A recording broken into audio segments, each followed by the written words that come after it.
Hey guys, welcome to the first technique video series. In this series, we're going to cover the fundamentals.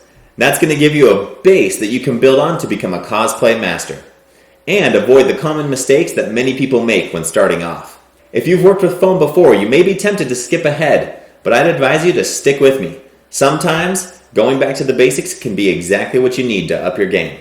Alright, let's jump in, start with some safety tips. Number 1. Always read and follow the safety labels on all materials, especially glues. Number 2.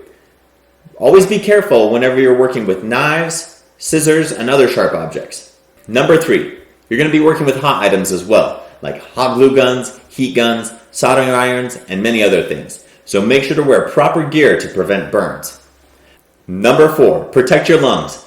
Always wear a proper respirator or mask whenever you're gluing, sanding, or painting. And last but not least, number 5.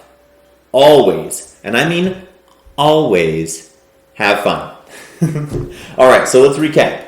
Number 1, read the labels. Number 2, don't cut yourself. Number 3, don't burn yourself. Number 4, wear a mask. And number 5, have fun. Alright, there's no particular action item for you in this video. Just jump on to the next one and I'll see you in the next lesson. Cosplay on, my friend.